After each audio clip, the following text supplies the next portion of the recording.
Good morning. Last lecture है, important lecture है, ध्यान देंगे। रिडक्शन ऑफ शेयर कैपिटल वाला टॉपिक हम लोग पढ़ रहे हैं। ठीक है, सिंपल थॉट है। रिडक्शन मतलब जो शेयर कैपिटल आप एक्सपेक्ट कर रहे थे कि आपको मेमोरेंडम में नहीं लिखी रही थी, एक लिमिटेशन अपन ने पढ़े थे। अगर आप उतना, जैसे आपने कोई शेयर इशू किए है ना, अब आपको ऐसा लग रहा है कि उतने शेयर की हमको ज़रूरत नहीं है, या उसमें से कुछ पैसा हमको मिलने ही नहीं वाला, जितना मिला था उतनी ही नीड है, तो फिर जो नहीं मिलने वाला है या जिसकी ज़रूरत नहीं थी उसको रिड्यूस कर दो ना। लॉजिक समझ रहा है? मगर ऐसा क्यों होता है उसके पहले पीछे रीज़न समझ लेते हैं। देखो, अगर कंपनी को कंटिन्यूस लॉसेस आ रहे हैं, एसेट्स की वैल्यू रिड्यूस हो रही है, डाउटफुल वैल्यू मतलब जो एसेट्स ऐसी जो आपको मिलने ही नहीं वाली है, जो पैसा आपको मिलने ही नहीं वाला है, तो आपका जो प्रॉफिट एंड लॉस अकाउंट है, अब डेबिट बैलेंस में ही शो हो रहा है ना, पैसा तो मिलने ही नहीं वाला आपका। आपकी जो बैलेंस शीट है उसकी सूरत बिगड़ रही है, ओवर वैल्यूड एसेट्स दिखानी पड़ रही है आपको, क्योंकि आपको डाउटफुल आप उनको लेके। क्लियर है कि नहीं क्लियर है? समझ में आ रहा ना? या वो एसेट्स जो लॉस्ट हो चुकी है, जो आपको पता है मिलने नहीं वाली, तो उसको आप अपनी बैलेंस शीट में दिखा के करोगे क्या? तो अपनी बैलेंस शीट को क्लीन करने के लिए, उसको एक बेहतर स्थिति में दिखाने के लिए कि कोई झूठ ना दिखे, फिक्टिशियस एसेट्स के नाम से हम लोग एंट्री करते हैं, आपको पता होगा ना, झूठी एसेट्स दिखा के, इमेजिनरी क्रिएट करके। तो वो सब ना करना पड़े इसलिए हम लोग क्या करते हैं, तो लेकिन जो एक्सेस में हमको कैपिटल मिलता है उसको हम वापस कर देते हैं। लिखा ना, क्योंकि हमें नीड ही नहीं है ना, हमने ओवर वैल्यूड दिखा के पैसे ले लिए, फिर जो हमको बोले हमको इतनी की ज़रूरत थी, बाकी का पैसा आप तो वापस कर दिया। बट ऐसा क्यों होता है? ये रीजंस है ना, ये ध्यान रखना। ठीक है, अब अलग अलग तरीके से ये चीज़ें होती हैं, तो आपको फोकस करना है उसको पढ़ने में। पहले मैं छोटा सा ये एक मैं चीज़ कर लेता हूँ आप लोगों के लिए। ठीक है बच्चों, तो हम लोग अभी पढ़ने वाले हैं किस किस तरीके से कंपनी अपने शेयर कैपिटल को रिड्यूस करती है, ये हम लोगों को पढ़ना है। ठीक है बच्चों, तो सबसे पहले अगर हम लोग आएंगे, 66 कहता है सब्जेक्ट, पहली बात तो आप जब शेयर कैपिटल को रिड्यूस करते हो तो आपको क्या पास करना पड़ेगा? Special resolution in the general meeting in 75% share holder की आपको सहमति लेनी पड़ेगी। अब उसको 3/4 भी कह सकते हैं, बार बार मैं आपको बता चुका हूँ। आपको tribunal, national company law tribunal से आपको परमिशन लेनी पड़ेगी, चाहे वो कंपनी लिमिटेड बाय शेयर हो या लिमिटेड बाय गारंटी। ठीक है, ये आपको करना पड़ेगा, तो तय है। Reduction is not a good process to be done. Company losses में है ना, तो रिडक्शन का मतलब एक निगेटिव वाइब, एक नेगेटिव वेव आएगी मार्केट में बाहर, तो वो इसलिए आपको स्पेशल रेजोल्यूशन और ट्रिब्यूनल से परमिशन की बहुत ज़रूरत पड़ेगी। किस किस तरीके से आप रिडक्शन करते हैं मैं पढ़ाने जा रहा हूँ आप लोगों को। एक्सटिंग्विश मतलब डिफरेंशिएट करना या लाइबिलिटी को रिड्यूस करना on it shares in respect of shares capital not paid up. जो पैसा आपको मिला ही नहीं है तो आपने बोले मत दे भाई, चाहिए ही नहीं थे, जितने चाहिए उसी को पेड अप मान के हम आगे बढ़ेंगे। लॉजिक समझे, क्योंकि कंपनी वैसे ही लॉसेस में, ओवर वैल्यूड एसेट्स दिखा के तो आप पैसे इकट्ठे कर रहे हो। एक छोटा सा उदाहरण के थ्रू समझाता हूँ आपको मैं। मान लो कंपनी के शेयर्स की जो फेस वैल्यू थी वो 100 रुपये थी। फॉर एग्जाम्पल कंपनी को 50 रुपीज़ का एक एप्लीकेशन अलॉटमेंट मनी मिल चुका है, दोनों मिला के। तो कंपनी ने जो पेड अप नहीं माना, अब कितने बचे, कितने नहीं मिले कंपनी को? बचे वो 50। तो जो नहीं मिले थे ना उसको कंपनी ने बोला रिडक्शन पे कि भाई 50 ही पेड अप माना जाएगा। अब हमको 50 की ज़रूरत थी, बाकी के हम कैंसिल करते हैं, है ना? ठीक है ना? तो कंपनी ऐसा कर सकती है। ठीक है, क्लियर है? समझा क्या बोला? लिखा ना, एक्सटिंग्विश और रिड्यूस द लाइबिलिटी। रिड्यूस कर दिया ना आपने। अब बचे हुए 50 रुपये शेयर होल्डर को देने की आपको ज़रूरत नहीं है, और वो पेड अप भी नहीं थे। जो मिल जाता है वो पेड अप होता है, जो नहीं मिलता वो पेड अप नहीं है। फिर आइदर और विदाउट एक्सटिंग्विश। अब आप लाइबिलिटी को एक्सटिंग्विश नहीं कर रहे हो। यहाँ पर कैसा था, लाइबिलिटी उनको 50 देने थे बट आपने मना कर दिया। अब यहाँ क्या हो रहा है देखो, you are not extinguish their liability. देखना ध्यान से, you are cancelling the paid up share capital which is lost और अनरिप्रेजेंटेड बाय अवेलेबल एसेट्स। वो पैसा जो किसी तरीके से किसी एसेट के थ्रू सिक्योर नहीं है, लॉस मतलब जो मिलने ही नहीं वाला, मतलब सामने वाले ने हाथ खड़े कर दिया। लॉजिक समझा क्या बोला? देखो इसी एग्जांपल में अगर हम जाएं, 100 रुपये के शेयर्स थे, आपको 50 रुपये मिले, 75 रुपये मिले, 25 रुपये आपको मिलने नहीं वाले थे। तय था कि सामने वाला एरियार्स कर देगा उसके पैसे, तो उसको क्या करोगे? बैलेंस शीट में शो करके ओवर वैल्यूड दिखाओगे। तो आपने क्या किया, भैया मेरे को ज़रूरत 75 की थी, 25 को मैंने रिड्यूस कर दिया। अब इसमें लाइबिलिटी का क्या हुआ? रिडक्शन। लाइबिलिटी तो ख़त्म ही हो गई। टॉपिक समझा? आपको क्या बोला मैंने? आपको ऐसा लग रहा था कि मुझे 75 रुपये दे पाएगा सामने वाला, 100 रुपये तक की उसकी स्थिति नहीं है, सिक्योर्ड भी नहीं है एसेट्स के थ्रू, कोई रिप्रेजेंटेशन भी नहीं है, तो लाइबिलिटी है अभी भी, मगर कितने की, 75 की, 25 की लाइबिलिटी मैंने क्या कर दिया, ख़त्म कर दिया। क्योंकि मुझे लग रहा था कि वो बचे हुए पैसे या इतने ही पैसे वो दे पाएगा शेयर्स में, मुझे इतने ही पैसे दे पाएगा। ठीक है, क्लियर हुआ? तो आपने लाइबिलिटी कितने की तय कर दी, 75 रुपये की। कितने की, 75 रुपये की, है ना? देखो लिखा ना, cancel paid up share capital, देखो paid up share capital cancel कर दिया आपने, विच इज़ लॉस्ट, जो मिलने ही नहीं वाला आपको, capital available assets.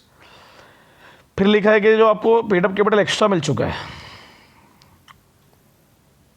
which is in excess of wants of the company after its alter its memorandum by reducing the amount of share capital। बहुत आसान है, इसी एग्जांपल पे जाते हैं। छोटा सा 100 रुपये का शेयर फेस वैल्यू, पूरे 100 मिल गए, कंपनी को ज़रूरत 75 की थी, काम बढ़ जाता कंपनी, एक्यूमुलेटेड लॉसेस थे ना यार, काय को अपनी मार्केट वैल्यू गिराना, कॉन्फिडेंस लूजअप करना, कंपनी वाले 75 में भी काम चल जाएगा, इतनी ही ज़रूरत है, तो 25 रुपये अपने वापस कर दिए। तो एक्सेस 25 रुपये एक्सेस थे ना आपके हिसाब से, लगा मैं एक्सेस में ले लिया, तो लाइबिलिटी रिडक्शन हुई क्या? नहीं, लाइबिलिटी सर यहाँ तो 75 तो देने, 100 रुपये तो ले लिए थे हमने उससे, लाइबिलिटी का तो कोई सवाल ही नहीं उठा, पूरे ले चुके थे, 25 वापस कर दी जो एक्सेस का मिल चुका था हमको। क्लियर हुआ, है ना? समझा यहाँ पर क्या बोला मैंने आपको? ओके, अब आ जाएंगे, no reduction shall be made. Company reduction नहीं करेगी अगर कंपनी के को ड्यू बाकी है, रिपेमेंट ऑफ डिपॉजिट, अगर पब्लिक डिपॉजिट के पैसे बाकी है तो पहले वो पे करो, उसके बाद रिडक्शन ऑफ शेयर कैपिटल करना। देखिए रिडक्शन करना is more negative point, remember company is not having any of profits, not earnings in income, तो अगर इनका एरियाज और इंटरेस्ट बाकी है तो पहले ये पे करो, फिर रिडक्शन करेंगे। ठीक है, अब ये बड़ी इंटरेस्टिंग चीज़ पढ़ने वाले हैं अपन। The tribunal shall give notice, tribunal के पास गया ना एप्लीकेशन रिडक्शन के लिए, अभी तो पढ़ाया पर स्पेशल रिजोल्यूशन के साथ में। अब वो जो देखो लिखा ना, tribunal shall give notice of every application made it to subsection 1, ये जो बार बार अब आप लोग कंफ्यूज होते हो ना, सेक्शन 1 क्या है, ये जब ने पढ़े, ये सबसेक्शन 1 था, सेक्शन 66 का रिडक्शन से रिलेटेड। ठीक है, कंफ्यूज नहीं होना, क्वेश्चन आया तो ये पूरे सेक्शन लिखने होंगे सबसेक्शन क्लॉजेस के साथ में। ये भी the tribunal shall give notice of every application, जो उसको एप्लीकेशन लिखी गई है अंडर सबसेक्शन 1, कंपनी ने लिखी ना यार स्पेशल रिजोल्यूशन के साथ में, है कि नहीं? तो वो उस नोटिस को, इस एप्लीकेशन के साथ में कॉपी किसके पास भेजेगा? सेंट्रल गवर्नमेंट रजिस्ट्रार और सीबी के पास में, और कंपनी के लिस्टेड कंपनियाँ, और अगर वो लिस्टेड कंपनियाँ हैं तो सीबी तो जाएगा ही, क्रेडिटर्स को भी भेजेगा। क्रेडिटर्स को पता रहना चाहिए ना कि कंपनी रिडक्शन कर रहा है, इसका मतलब कंपनी को लॉसेस हो रहे हैं, तो वो भी अपनी सिक्योरिटी चाहेंगे, उनके भी रिप्रेजेंटेशन को कंसिडर किया जाएगा कि भाई वो राज़ी है कि नहीं है। अब वो क्रेडिटर कोई भी हो सकता है, कोई बैंक हो सकता है, कोई इंडिविजुअल हो सकता है, कोई गवर्नमेंट हो सकती है, इन लोगों से पूछा जाएगा, इन लोगों को कंसिडर किया जाएगा। ठीक है, ठीक है, और इनको कितना टाइम दिया जाएगा जवाब देने के लिए? यानी आप बताइए भाई आपको ऑब्जेक्शन है कि नहीं है कंपनी के रिडक्शन से? 3 महीने में नोटिस मिलने के 3 महीने के अंदर, registrar, central government, CB and creditors. अब मान लो 3 महीने में कोई रिप्रेजेंटेशन नहीं है, ऑब्जेक्शन नहीं आया उनका, है ना, चारों की तरफ से, तो it shall be presume that they have no objection to reduction. 3 महीने में अगर आपको ऑब्जेक्शन नहीं मिला तो। But it's very important to understand, आपने गवर्नमेंट कंपनी भी हो सकती है, registrar, okay, it has to be registrar because वो कंपनी रजिस्टर्ड होती है, सेबी लिस्टेड कंपनी है। Creditors, very important to have creditors ask, उनसे पूछना बहुत ज़्यादा ज़रूरी है। अब ट्रिब्यूनल सेटिस्फाइड हो गया कि भाई चारों को कोई ऑब्जेक्शन नहीं है ना, अब ट्रिब्यूनल को देखना पड़ेगा कि कोई क्लेम तो नहीं बचा है कंपनी पर किसी क्रेडिटर का, कंपनी उसको डिस्चार्ज कर चुकी है, पैसे पे कर चुकी है, या सिक्योर्ड कर चुकी है, या उसकी कंसेंट ले चुकी है। समझ आ गया? फिर वो ऑर्डर पास करेंगे कि रिडक्शन कर दो, देन ऑर्डर पास, नहीं तो पॉसिबल नहीं है। ध्यान रखना, ऑर्डर पे क्वेश्चन आ सकता है, ध्यान से लिखने का। अब मान लो आपकी जो no application for reduction of share capital shall be approved by the tribunal, आप तब तक अपनी एप्लीकेशन नहीं भेजोगे ट्रिब्यूनल के पास में, किसके लिए? अप्रूवल के लिए, जब तक कंपनी ने अपनी अकाउंटिंग स्टैंडर्ड्स को मेंटेन नहीं किया। मतलब जब कंपनी अपनी बैलेंस शीट्स या बुक्स ऑफ अकाउंट्स क्रिएट कर रही हो, प्रॉपर अकाउंटिंग स्टैंडर्ड्स को फॉलो करके करना है, जो उनका ट्रीटमेंट है वो बिल्कुल प्रॉपर है, accounting standard specified in section 133 and other provisions. है ना। और वो जो आपके अकाउंटिंग स्टेटमेंट्स है या बुक्स ऑफ अकाउंट्स है वो आपके कंपनी ऑडिटर के द्वारा ऑथेंटिकेटेड होना, ये जाएगा। फिर आप एप्लीकेशन लिखोगे तब वो अलाउ करें, क्योंकि आपकी देखो अल्टीमेटली रिडक्शन हो रहा है, मतलब झोल माल तो किया है अपने अपनी बैलेंस शीट में या बुक्स ऑफ अकाउंट्स में। तो it's very important to have a true and fair picture of financial position of the company.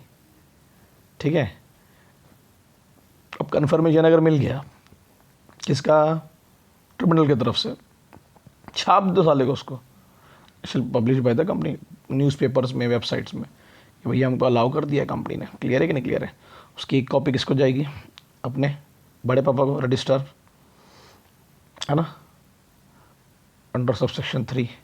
ऊपर जब हमने पढ़े अभी, टेंशन नहीं लेने का है कि सबसेक्शन 3 है ना, ऑर्डर के बाद में। ठीक है, ओके। और कंपनी की जो मीटिंग हुई उसकी मिनट कॉपी भी जाएगी ना भाई, of minute approved by the tribunal, showing क्या क्या डिस्कस किया उस मीटिंग में, अपने क्या क्या मीटिंग में डिस्कशन थे, कितना अमाउंट हम लोग शेयर कैपिटल के थ्रू ले रहे हैं, कितने नंबर ऑफ शेयर उसके थ्रू इशू हो रहे हैं, हर शेयर की वैल्यू क्या है।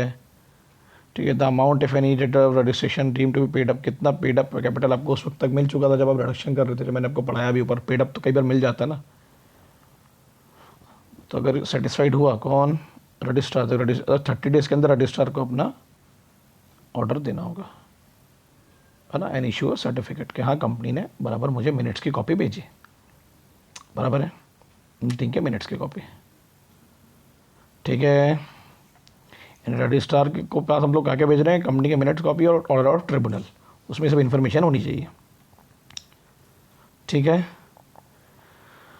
Nothing in this section shall apply to buyback of its own security. Buyback तो मैंने आपको पढ़ा दिया, तो ये सेक्शन उस पर एप्लीकेबल नहीं है, वो अलग ही चीज़ है कुछ, उसके लिए अलग रिजर्व बनाने पड़ते हैं, अलग अकाउंट बनाने पड़ते हैं, है ना, वो डिफरेंट चीज़ है, अलग अलग सोर्सेज से थ्रू खरीदना पड़ता है, उसके पीछे रीजंस कुछ और हैं। अब देखो क्या लिखा उसमें, ये बड़ा important, no liability of member, a member of company चाहे पास्ट और प्रेजेंट का shall not be liable to any call और contribution in respect of any shares held by him exceeding the amount of difference. Simple है ना यार, अब company को 100 रुपये के शेयर थे, 75 रुपये पे किया, 25 रुपये अगर कंपनी माफ़ कर देती है तो काय की लाइबिलिटी, या अभी अलग अलग तरीके से समझते हैं, 100 रुपये पे किए थे, मैंने पूरे 100 पे कर दिया, कंपनी बोलती है हमको 75 ही चाहिए, एक्सेस 25 वापस ले लो, तो मेरी लाइबिलिटी तो है ही नहीं ना। तीनों कंडीशन में जो अपन ने पहले पढ़े, याद है, 100 का शेयर था, 50 दिया तो 50 ही पेड अप हो गया, तो लाइबिलिटी तो है ही नहीं ना मेरी। तो कोई भी डिफरेंस अमाउंट की कोई लाइबिलिटी अराइज नहीं होगी, किस पे, मेंबर पे, जो नए मेंबर्स बन रहे हैं, चाहे वो पेड अप अमाउंट पे हो या अनपेड। अनपेड अब मांगा ही नहीं तो मैंने दिया नहीं, लॉजिक समझा, जो भी डिफरेंस अमाउंट है, तो जितना माना उसी को पेड अप मान के हम लोग रिडक्शन कर डालेंगे। ठीक है, कंपनी ने डिसाइड की ना भाई कितना रिडक्शन होगा, तो लाइबिलिटी का ही अराइज होगी बंदे की। ठीक है, अब मान लो क्रेडिटर ने कोई ऑब्जेक्शन उठा लिया, होता है ना, अब आंग में उनको थोड़ा अंगार तो आएगी, where the name of any creditor is entitle to object, उन्होंने ऑब्जेक्ट, हमको नहीं जम रहा भाई रिडक्शन, नहीं गलत बात है ना, उन्होंने रीज़न दिया कि कुछ प्रोसीडिंग्स फॉलो नहीं की गई ये रिडक्शन को लेके। ठीक है, कुछ डेप्टर क्लेम कंपनी के बाकी है, या उन्होंने उसको सेटल नहीं किया या सिक्योर नहीं किया, या हमारा नाम उन्होंने लिस्ट ऑफ क्रेडिटर्स में डाला ही नहीं था जिनको आपत्ति हो सकती थी, ऑब्जेक्शन हो सकता था। एंड आफ्टर सच रिडक्शन, देखो हुआ ना, the company commits a default within the meaning of section 6 of insolvency bankruptcy code, company is about to insolvent और bankrupt and company is doing reduction and some of the creditors have objection because उनका नाम नहीं था, उनसे पूछा नहीं गया, है ना, उनके क्लेम के बारे में, तो फिर तो भैया हो गया कि खेल खत्म हो गया। अब देखो क्या लिखा उसमें, every person who was a member on the date of registration of the order of reduction, जब भी वो ऑर्डर पास हुआ रिडक्शन को लेके, तो उसको जो भी मेंबर था कंपनी का वो लाइबल रहेगा वो डेप्टर क्लेम पे करने के लिए। मेंबर की गलती ना, मेंबर को ध्यान देना था कि जो रिडक्शन हो रहा है प्रॉपरली हो रहा है कि नहीं हो रहा है। अब अपन पैसे किससे लेंगे, मेंबर से लेंगे ना भाई, किसको पे करने के लिए, क्रेडिटर को। तो जो भी वो नहीं 25 माफ़ हुए, 50 माफ़ हुए या एक्सेस में वापस कर दिए, वो सब अपन इनसे वसूल कर सकते हैं। लिखा ना उसमें, shall be liable to contribute to the payment of debt claim on amount not exceeding the amount and would have been liable to contribute if company, उन्होंने जो मगर उतना ही अमाउंट पे करेंगे जितना उन्होंने कंट्रीब्यूट करने का वादा किया था। लॉजिक समझा, फॉर एग्जांपल 100 रुपीज़ के शेयर थे, हाँ बोलो ना, 50 रुपये का पेडअप कर दिया कंपनी ने, जितने मिले, तो मान लो उन्होंने 25 दिया है अभी पहला एप्लीकेशन बनी, तो वो सिर्फ 25 देंगे बाकी के, अगर उसी बीच में ऑब्जेक्शन आया क्रेडिटर का। लॉजिक समझा क्या भाई, है ना, जितना उनका लाइबिलिटी उतना ही, एक्सेस नहीं मांगोगे आप, लिखोगे not exceeding the amount which would have been liable to contribute of the company. और या फिर फॉर एग्जांपल उन्होंने 100 रुपये के शेयर खरीदे कंपनी के, 50 रुपये का पेड अप है, तो इन्होंने बोले हम 50 पेड अप अभी आपको दे रहे हैं, जो आपने वैल्यू डिसाइड कर दी है, बाकी 50 तो आपने कैंसिल ही कर दिया, और 50 देंगे अगर कंपनी वाइंड अप होती है या कंपनी को कोई लिमिटेड बाय गारंटी वाली में, तो आप उनसे और 50 ही लोगे बाकी के बदले में, या जितनी वो गारंटी देंगे उनसे ज़्यादा नहीं। ठीक है, इसमें लिखा है ना वुड हैव बीन, अगर कंपनी को देना पड़ता तो हम ज़रूर देते हैं। अब कंपनी अगर वाइंड अप हो जाती है on the application of such creditor, और उसने दिखा दिया कि कंपनी ने इग्नोरेंस किया है, सेक्शंस नहीं फॉलो किए, लिस्ट ऑफ पर्सन बता दिया उसने कि जो जो लोगों को पैसे नहीं मिले, है ना, तो फिर कॉल्स और ऑर्डर, अगर लिखा ना enforce calls and orders on the contributor settle on the list, तो उससे पहले क्या होगा, फिर जो कॉल्स हम लोग करेंगे शेयर होल्डर्स को, मेंबर्स को, करेंगे नहीं करेंगे, जो ऑर्डर पास करेंगे, तो जिनका नाम लिस्ट में है ना उनको सबसे पहले पैसे दिए जाएंगे वाइंड अप के टाइम पर। अब जैसे मान लो कंपनी में 1000 क्रेडिटर्स है, बाकी सबने हाँ बोल दिया, उसमें से 10 लोगों के नाम नहीं थे जिनको आपत्ति हो सकती थी, तो उन्होंने एप्लीकेशन दे दिया ट्रिब्यूनल को, तो इनका जिनका नाम नहीं था ना उनको पहले पैसे पे किए जाएंगे। ठीक है, और अब बचे कितने, 990, तो लिखा the settle of list of person so liable. अब जिन्होंने हाँ बोला था तो उनसे भी ले सकते हैं कि तुमने कैसे हाँ बोल दिया, तो तुम भी चलो कंट्रीब्यूट करो, लाइबिलिटी में तुम्हारा भी आएगा। लिखा ना इसमें, है ना। और एक और चीज़, if you thinks list of person so liable to contribute, आपको एक लिस्ट बनानी पड़ेगी जो कंट्रीब्यूट करेंगे लाइबिलिटी में। क्रेडिटर ऐसी लिस्ट बना सकते हैं, या ट्रिब्यूनल के ऑर्डर कहने पर, या ट्रिब्यूनल के कहने पर एक ऐसी लिस्ट लिखा ना, ऑर्डनरी कॉन्ट्रीब्यूटर्स इन वाइंड अप, जो ऑर्डनरी नॉर्मली टाइम पर कंपनी को पे करते हैं वाइंड अप के टाइम पर, तो उनकी लिस्ट बनाओगे, कौन लोग होंगे, कौन से शेयर होल्डर होंगे, कौन से मेंबर होंगे, उस पर फिर हम पैसे रिकवर करेंगे इनसे। ऐसा किया जा सकता है ना, मगर किसके कहने पर, ट्रिब्यूनल, और किसकी एप्लीकेशन पर, ठीक है, यानी किसकी बैंड बजा रहे हैं यहाँ पर अपन, मेंबर्स की लिस्ट बना के। ठीक है, बट ये सब इनके राइट्स को अफेक्ट, देखा ना, nothing in subsection shall affect the rights of contributor. इनके भी तो कुछ एक दूसरे के प्रति राइट्स है ना, एक दूसरे के लिए, है ना, अमंग देमसेल्स, जो राइट टू वोट है, जो उनको डिविडेंड्स मिलने वाले हैं, वो सब तो उनको मिलेगा ही मिलेगा।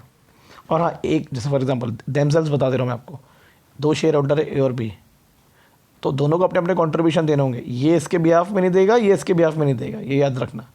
एक दूसरे को देमसेल्स एक दूसरे के बिहाफ में कंट्रीब्यूट नहीं करेंगे आप।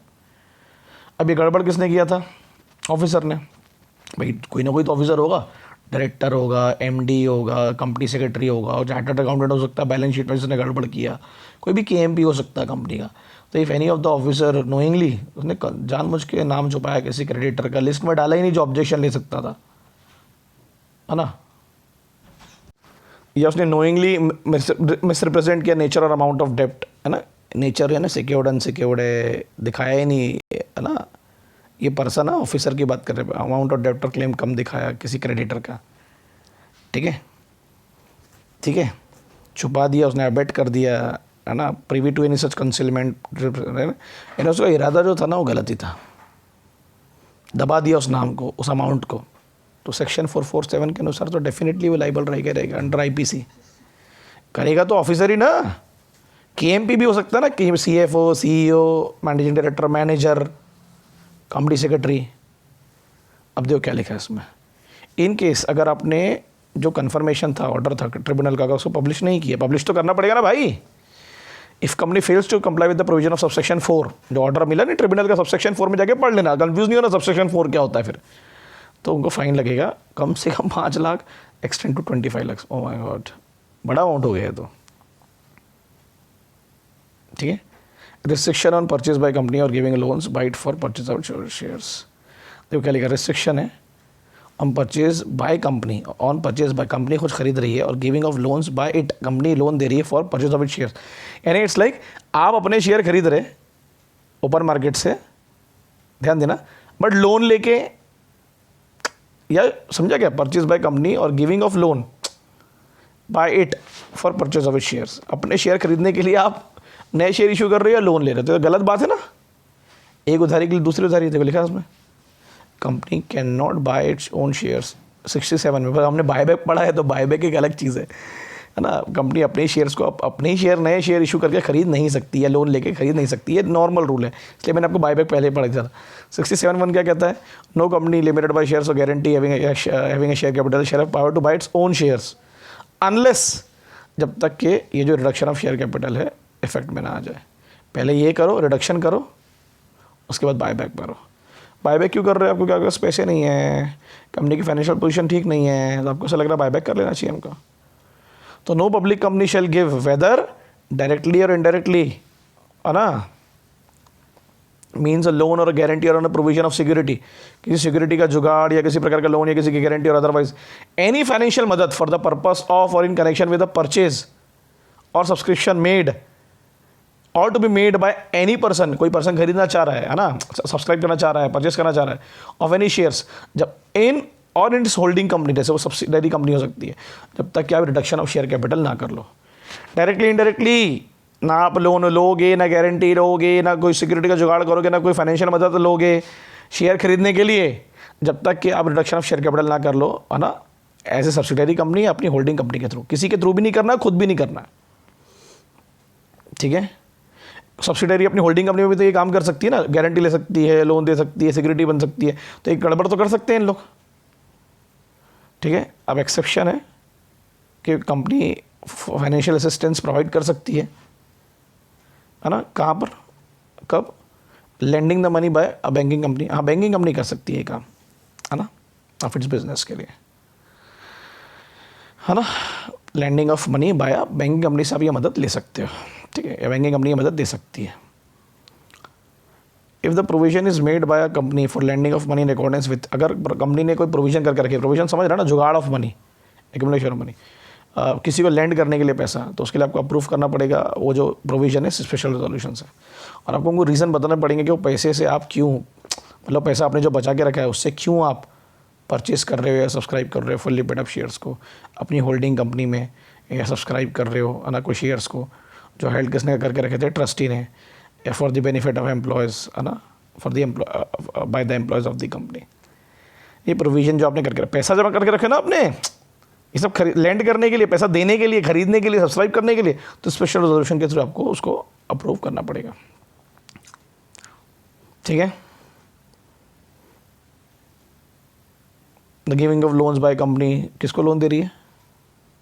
इन द एम्प्लॉयमेंट, कंपनी के नौकरों को, कंपनी के एम्प्लॉयज़ को, अदर देन डायरेक्टर्स, ये KMP को छोड़ के। बट कितना लोन दे रहा है उनको? सिर्फ नॉट एक्सीडिंग देयर सैलरी और wages for a period of 6 months, 6 महीने की जो उनकी 6 महीने का आप उनको लोन दे रहे हैं, मगर जो लोन का अमाउंट होगा उनकी सैलरी वेजेस से ज़्यादा नहीं होना चाहिए। आप ऐसा दे सकते हैं, ऐसा कर सकते हैं, ठीक है। आप समझ रहे ना, कंपनी कब फाइनेंशियल असिस्टेंस दे सकती है, तो ये रीज़न हम लोग पढ़ रहे हैं, है ना। अगर वो बैंकिंग कंपनी है तो फाइनेंशियल असिस्टेंस दे सकती है, क्योंकि उसका बिजनेस ही वही है। अगर कोई प्रोविजन है, कुछ वो प्रोविजन के थ्रू पैसे इकट्ठा करना चाह रही है, शेयर्स खरीदना चाह रही है, सब्सक्राइब करना चाह रही है, तो स्पेशल रेजोल्यूशन के थ्रू ऐसा कर सकती है ना। कंपनी कब फाइनेंशियल असिस्टेंस दे सकती है? अपने एम्प्लॉयमेंट में अपने एम्प्लॉयज़ को लोन दे सकती है 6 महीने तक का मैक्सिमम, ठीक है। उनकी मगर सैलरी और वेजेस से वो ज़्यादा नहीं होना चाहिए, ठीक है। मगर तो क्यों दे रहे अपन ऐसा, मगर उनको अपन पैसा क्यों दे रहे? देखो ना, उनको पैसे दे रहे कि हमारे शेयर खरीदो। अरे भाई देखना क्या लिखा है यार, with a view to enabling them to purchase और subscribe for fully paid up shares in the company, या हमारी होल्डिंग कंपनी में, या उस कंपनी में जहाँ हमारा बेनिफिशियल ओनरशिप है, या डीमेट के थ्रू। बेनिफिशियल ओनरशिप मतलब डीमेट के थ्रू खरीद लो, मतलब आप ही पैसे दे रहे हो शेयर्स खरीदने के लिए। लॉजिक समझ रहा है ना। एम्प्लॉयज़ को पैसे दे रहे हो, ट्रस्टीज़ ने होल्ड करके रखे उन्हीं को बोल रहे हो। लॉजिक समझ रहा है कि नहीं? बट आपको डिस्क्लोजर करना पड़ेगा कि उनके जो वोटिंग राइट्स हैं, respect voting not exercise directly by the employees. Employees अपने वोटिंग राइट्स को डायरेक्ट यूज़ नहीं कर सकते, ये ध्यान रखना इन रेस्पेक्ट ऑफ शेयर्स, ठीक है, याद रखना इस बात को। और ये आपको बोर्ड रिपोर्ट में लिख के देना पड़ेगा। Nothing in this section shall affect the right of company to redeem any preference share. ये तो आपको रिडीम करना ही पड़ेगा। प्रोविजन करो ना करो कोई फ़र्क नहीं पड़ता, रिडक्शन करो ना करो, इनको पूरे पैसे आपको वापस करने पड़ेंगे, ठीक है। अपन पढ़ रहे, समझ में आ रहा है सेक्शन क्या 67? अपने ही शेयर्स खरीद रही है लोन दे के किसी को, या किसी को प्रोविजन दे के पैसे दे के कि तुम मेरे कंपनी के शेयर खरीद लो, किसी को कह रही है कि खरीदो डायरेक्टली इनडायरेक्टली, ठीक है। If a company कॉन्ट्रवीन the provision तो वही पनिशेबल होगा, 1 लाख का फाइन, एक्सटेंड टू 25 lakhs, और ऑफिसर को तो इम्प्रिजनमेंट तो होती है 3 साल तक की सज़ा, और 1 लाख का फाइन और 25 लाख की मैक्सिमम फाइन। समझा ना जो अपन ने पढ़े? बायबैक तो पढ़ के हो गया मेरे बच्चों। ये एक्सेप्शन है कि कब कब वो पैसा दे सकते हैं, कौन कौन सी कंडीशन के साथ। तो क्वेश्चन पूछ सकता है एक्सेप्शन, सेक्शन 67 का एक्सेप्शन बोलो तो किन किन को वो पैसा दे सकते हैं अपने शेयर्स खरीदने के लिए, सब्सक्राइब करने के लिए, है ना। किन किन को कर सकते हैं ये भूलना मत, ठीक है? ठीक है, ओके।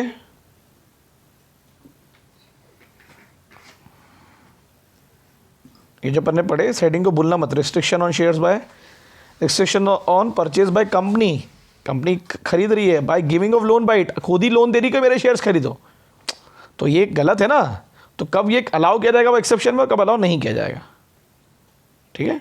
अब buyback is a different thing, उसके लिए अपन रिजर्व रखते हैं तो एक अलग चीज़ है, इसको याद रखना, ठीक है।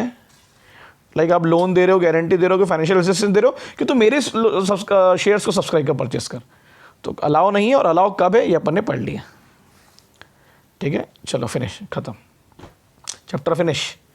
इंपॉर्टेंट टॉपिक है, अच्छे से पढ़ना। ऑर्डर्स पढ़ना ट्रिब्यूनल के कितने महीने मिलते हैं, वो चारों रेगुलेटर्स को 3 महीने मिलते हैं जवाब देने के लिए।